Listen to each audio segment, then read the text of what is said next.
नवमी तिथि किसी भी महीने की, चाहे शुक्ल पक्ष की हो चाहे कृष्ण पक्ष की हो, अष्टमी और नवमी तिथि ये दो तिथियां ऐसी हैं। मान लो तुम्हारा पैसा तुमने किसी को दिया 5 लाख 4 लाख 3 लाख 10 लाख 8 लाख 2 लाख 50,000 25,000 20,000 40,000 और वो पैसा नहीं दे रहा आपको, आप हार गए कह के कर, फोन लगा लगा कर, भैया दे दे रहे, परेशानी है, दे दे रहे भैया, हम तो परेशान हो गए, और हार गए, नहीं मिल रहा, बहुत परेशान।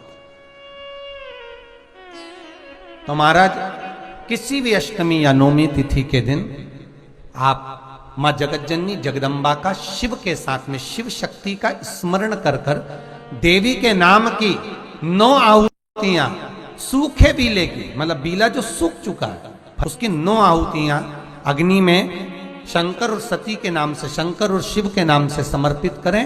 और आखिरी आहुति जो समर्पित करें उसमें थोड़ा सा भाग तिल का, और तिल भी काली नहीं चढ़ती उसमें, श्वेत तिल का भाग उसके साथ लगाकर समर्पित करें, और जिससे धन लेना है उसका नाम लेकर वो समर्पित करें महाराज, उसको सुध आएगी और वो पैसा किसी भी हाल में आपके हाथ में थमाकर जाएगा ही, ये पक्का है।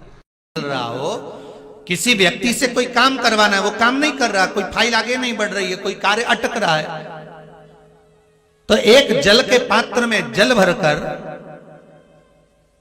5 बेलपत्री शिव जी को समर्पित कर कर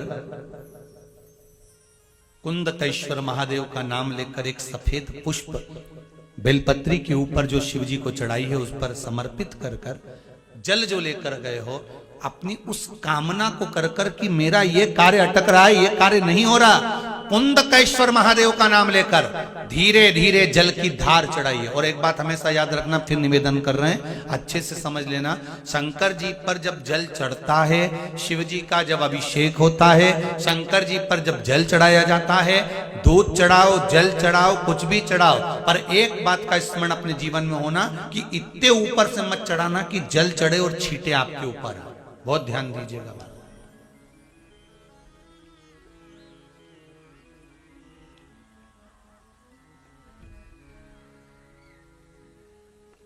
यहां तो यहां तक वर्णन करा गया है कि शंकर जी का जल चढ़ा हुआ जहां से बहकर जाता है ना, उसको लांगा तक नहीं जाता।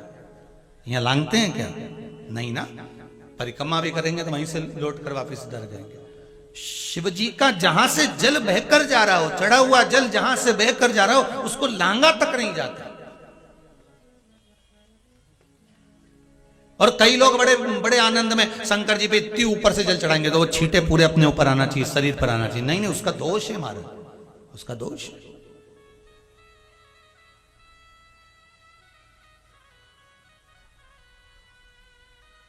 शिव जी को अगर आप जल चढ़ा रहे हो, जैसे आप भगवान को अगर जल चढ़ाओ, दूध चढ़ाओ, तो मान लो अगर जैसे एक सरल भाषा में समझ लो और अच्छे से, कि जैसे ये शिवलिंग है शंकर जी का, ये शिवलिंग है, और आप जल चढ़ा रहे हो तो इतनी ऊपर से छोड़ोगे तो पानी का छींटा तो अपने ऊपर आएगा, पर वही जल, वही दूध, वही सामग्री आप शिवलिंग से थोड़ी सी दूरी बनाकर अगर आप समर्पित करेंगे तो बाबा उसको स्वीकार भी करता है और आनंद की अनुभूति भी होती है, कार्य में सिद्धता भी आती है, कार्य में उसकी सिद्धता भी। अब तुम तो ऊपर से छोड़ रहे हो जिससे वो पानी तुम्हारे ऊपर ही आए, तो वो एक अलग प्रसंग है, वो एक अलग विषय। बहुत ध्यान देना महाराज, भगवान को कभी भी कोई भी सामग्री, जैसे भगवान के मंदिर में अगर फूल चढ़ाने जा रहे हो, भगवान के मंदिर में अगर पुष्प समर्पित करने जा रहे हो, तो फूल का मुख अपनी ओर नहीं होना चाहिए,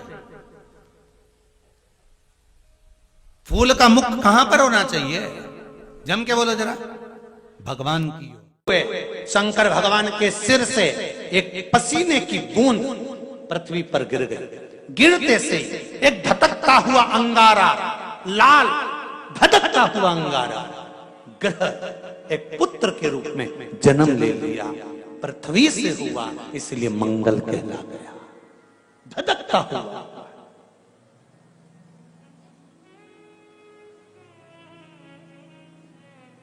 पर अंधकासुर अभी नहीं मरा है, अंधकासुर की मृत्यु अभी नहीं हुई है।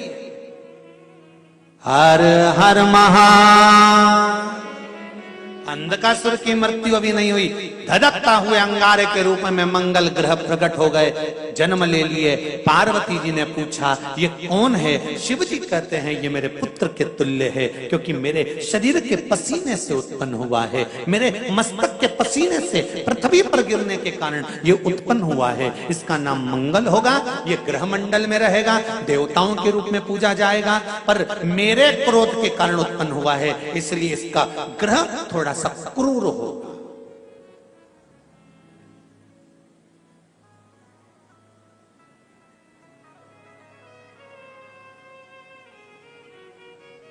एक बात बहुत ध्यान से सुनिएगा, विवाह, शादी, संतान प्राप्ति, विवाह के बाद में विवाद या किसी नए कार्य के लिए आगे बढ़ रहे हैं और उसमें अड़चन आ रही है, तो एक बार किसी ज्योतिषाचार्य के पास जाकर पूछना, वो बता देगा या तो मंगल या शनि कुछ ना कुछ, कोई ना कोई क्रूर ग्रह तकलीफ दे रहा होगा। ज्योतिषाचार्य के पास जाएंगे, वो कहेगा। जितने भी ग्रह हैं, चाहे राहु हो, केतु हो, मंगल हो, शनि हो, बुध हो, भौम हो, सूर्य हो, ये सारे जो ग्रह हैं ये शंकर भगवान के शिवलिंग के पास में विराजमान है, शिवलिंग के पास में विराजमान।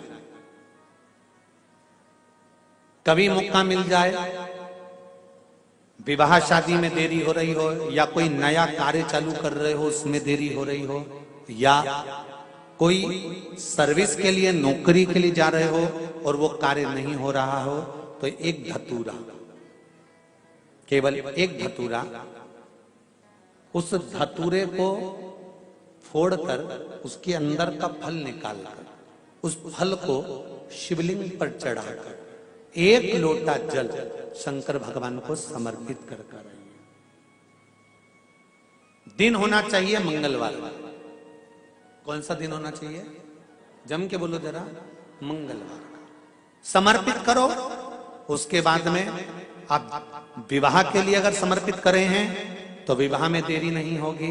व्यवसाय और व्यापार के लिए या नौकरी के लिए समर्पित करे हैं तो उसमें देरी नहीं होगी। एक विदल और उत्पल नाम के दो राक्षस थे, असुर। दोनों ने उपद्रव मचाया। एक बार विदल उत्पल माता पार्वती जी के पास में गए और जगतजननी जगदम्बा जी के स्वरूप को देखकर उनकी ओर आसक्त हो। मां को क्रोध आता है। माता पार्वती ने गणेश जी के हाथ से कुंदुक लिया। कुंदुक जानते हो? गणेश जी के हाथ में एक शस्त्र होता है एस जैसा, वो कुंदुक कहलाता है। कुंदुक को लिया और माता पार्वती ने उस कुंदुक को फेंककर विदल और उत्पल दोनों का संहार करा। भगवान के चरणों में जाकर वो कुंदुक गिरा। गिरते ही भगवान शंकर के चरणारविंद में कुंदुक से चोट पहुंची, जिससे उनके चरणारविंद से कुछ रक्त की बूंद निकली है। महाराज शिव जी का नाम कुंदकेश्वर हो गया है। महाराज क्या नाम पड़ गया? कुंदकेश्वर। रक्तांबर में शंकर को देखकर मां के नयन सृजल हो गए। मां के नयनों में जल आ गया।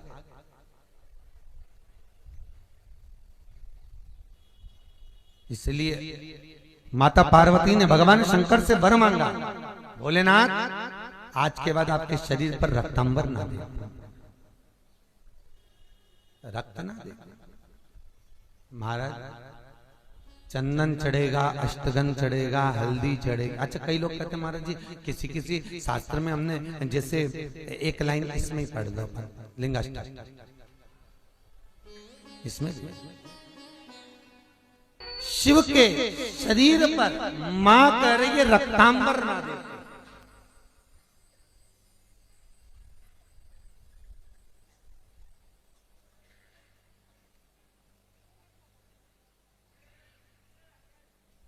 तो यहां कौमार खंड कर रहा है शिव महापुराण का, कौमार खंड और कौमार खंड का 22वां अध्याय शिव महापुराण में वर्णन कर रहा है कि पार्वती जी ने शंकर जी से यह मांगा कि मैं रक्तांबर न देखूं। ठीक है,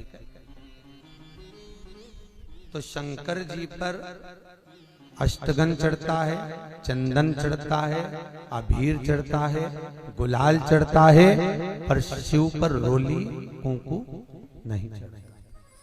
पर लिंगाष्टक के अंतर्गत कुमकुम चंदन लेपित लिंगम, या स्पष्ट किया कि कुंकू चंदन। तो महाराज जी फिर ये चरित्र का वर्णन, कुंकू तो यहां लिखा है कि कंकु चढ़े, तो बहुत ध्यान देना महाराज। शंकर भगवान के शिवलिंग पर आपको फिर निवेदन करूंगा, भगवान शंकर का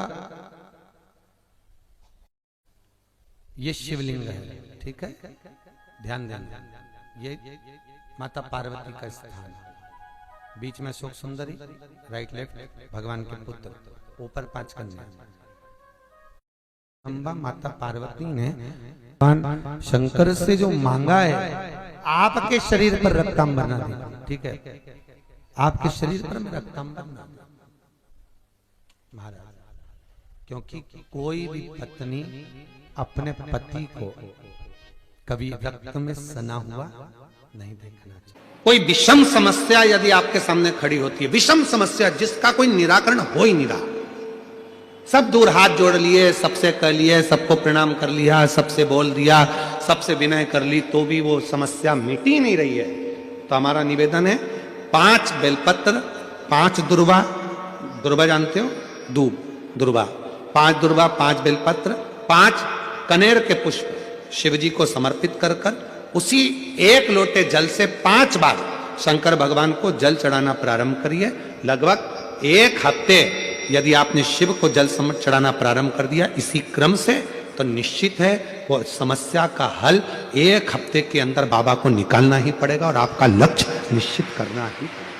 कई लोग कहते हैं भगवान हमको दिखता ही नहीं है, तुम काम करते रहो।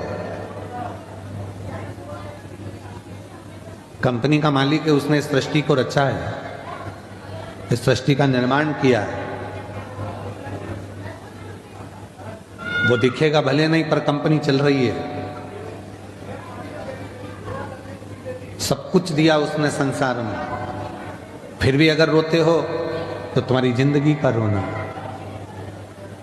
कई लोग कहते हैं मैं बहुत गरीब हूं, मेरे पास में कुछ नहीं है, भगवान कहते हैं मैंने तुझे करोड़पति बनाकर भेजा है। एक लड़का, नौजवान लड़का, मरने के लिए ऊपर पहाड़ पे चढ़ गया, वहीं पर संत निकल कर जा रहे थे, कोई शिव के भक्त थे, भगवान शंकर के परम भक्त, निकल कर जा। लड़के से पूछा क्या कर रहा है, कहा सुसाइड कर रहा हूं, मर रहा हूं। क्यों मर रहा है? भगवान ने मुझे इतना गरीब बनाकर भेजा, मेरे को कुछ भी नहीं दिया, मेरी किस्मत में तो भाटा ही भाटा लिखा, किस्मत में कुछ भी अच्छा नहीं लिखा, मेरी किस्मत तो पूरी बेकार है, मेरी किस्मत में कुछ अच्छा है, मेरी किस्मत तो सब बेकार। भगवान ने मेरे को कुछ अच्छा दिया ही नहीं, मेरी किस्मत में तो भाटा ही भाटा लिखा, मेरी किस्मत है ही अच्छी है, तो मरना अच्छा, इसलिए मैं मर रहा हूं। शंभो शंभो शंभो शंभो, मैं मर रहा हूं, मैं मरने जा रहा हूं।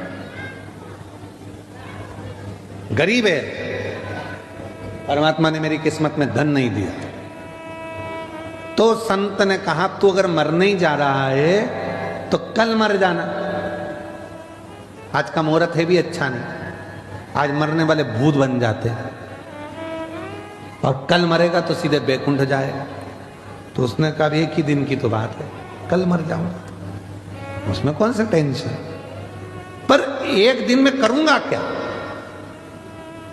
तो संत ने कहा अब जब तू मर ही रिया है तो मेरे काम आ जा, थोड़ा बहुत मेरे ही काम कर ले, मरते मरते मुझे ही कुछ दे के चलेगा, तुम्हें क्या चाहिए? तो क्या बस कुछ नहीं चाहिए, तू मेरे साथ चल। संत ने हाथ पकड़ा, उस व्यक्ति को लेकर राजा के पास पहुंच गया। राजा ने देखा मेरे गुरुजी आए, प्रणाम। गुरुजी ने आशीर्वाद दिया, राजन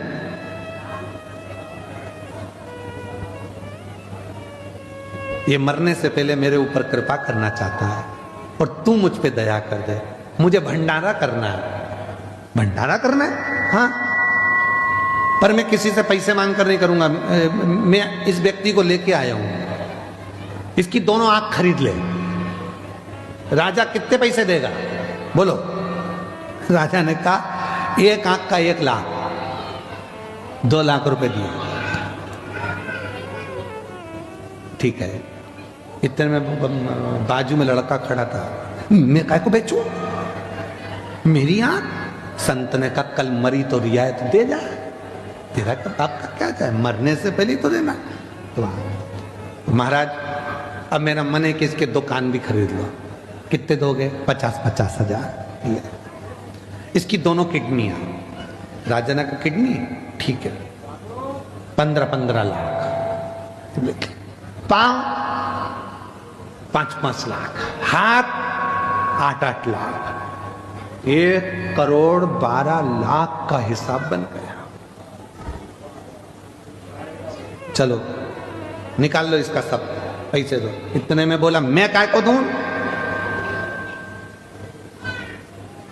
मैं काय को दूं? भाई तो कल मरना ही तो है, उससे पहले देने में दिक्कत क्या है?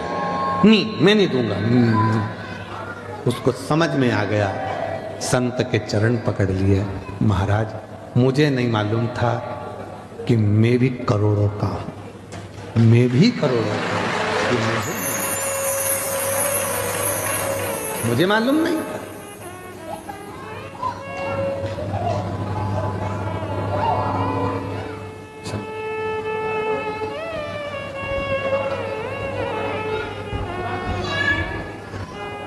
मुझे मालूम नहीं था कि मैं करोड़ों का हूं। आज मुझे मेरा ज्ञान हुआ, आज मुझे मालूम पड़ा कि मैं करोड़ों का हूं। हम अपने आप को कमजोर समझते हैं, हम अपने आप को खाली समझते हैं, हम अपनी कीमत नहीं समझ पाते। जिस दिन हमने अपनी कीमत को जान लिया, जिस दिन हम अपनी कीमत को समझकर, जिस दिन हमने हमारी कीमत को समझ लिया कि परमात्मा ने हमको जन्म दिया है, वो परमात्मा ने अगर हमें संसार सागर में भेजा है तो खाली नहीं भेजा है। उसने कुछ सोच समझ कर, कुछ विचार कर कर हमको इस संसार सागर में भेजा होगा। कथी है जिसके शरीर में काया का रोग हो जाता है, सोराइसिस जैसी बीमारी हो जाती है, खाल निकलने लगती है, चेहरे पर कालापन आ जाता है, आंखों के नीचे कालापन आ जाता है, या शरीर में काले काले धब्बे पूरे शरीर में कहीं पर भी पड़ जाएं, डॉक्टर का इलाज करवाओ, डॉक्टर को शिव मानो, जो दवाइयां दे वो खाओ, जांचें करने की बोले जांचें कराओ, पर साथ में एक काम और करो, शंकर भगवान को 5 बेलपत्र 5 दुर्वा समर्पित कर कर एक ही लोटे से 5 बार थोड़ा थोड़ा जल सुंदरेश्वर महादेव के नाम से चढ़ाओ। कौन से महादेव? सुंदरेश्वर महादेव। जो जल चढ़ाया है उस जल को कटोरी में झेल कर लेकर आओ। 5 दुर्वा में से 1 दुर्वा 1 बेलपत्र उठा कर लिया आओ। बेलपत्री को सुबह के समय खा लो, दुर्वा को प्रदोष काल में खा लो, और वो पानी को पूरे शरीर पर 5 बार लगाना चालू कर दो। शरीर में कितना भी अगर कालापन आ रहा होगा, छट्टे पड़े होंगे, सोराइसिस जैसी बीमारी भी होगी, तो लगभग 1.5 महीने के अंदर पूरा काया ठीक होना प्रारंभ हो जाएगी। सुंदरेश्वर महादेव का इतना महत्व। में अगर किसी का तलाक हो रहा है, छूट रहा है, संबंध खत्म हो रहा है, तो आज भी महाराज श्री हरि और हर इन दोनों का साझा कर कर, यदि नंदी से लेकर भगवान शंकर के शिवलिंग तक, नंदी से लेकर भगवान शंकर के शिवलिंग तक एक मौली जो लाल पीला धागा होता है ना, जिसको हाथ में बांधते हैं पूजन के टाइम पर, तो वो लच्छा, वो नाड़ा, वो मौली जो है, वो जो बांधने वाला है, नंदी का जो एक चरण खड़ा हुआ है, बाकी का चरण एक आगे का नीचे दबा हुआ है, पीछे का चरण भी दबा है, पर एक नंदी का चरण ऊपर है। उस चरण से लेकर भगवान शंकर के शिवलिंग तक एक सूत्र को बांधा जाए। और उस सूत्र को 7 जगह पर बेलपत्र रखकर उठा लिया जाए और उठाने के बाद में किसी भी बेलपत्र के वृक्ष के नीचे वो 7 बेलपत्र समर्पित कर कर वो धागा लेकर 7 परिक्रमा अगर बेलपत्र की करी जाए और जिससे संबंध टूट रहा है उसी से वापस प्रेम बढ़ाया जाए, तो वो स्मरण कर कर अगर 7 परिक्रमा उस धागे के साथ में कर कर हाथ में अगर बांधा जाए तो कितना भी दम लगा ले कोई व्यक्ति तलाक हो ही नहीं सकता। स्नेह बढ़ेगा ही, प्रेम बढ़ेगा ही, वो टूट नहीं सकता, उसको तोड़ा नहीं जा सकता।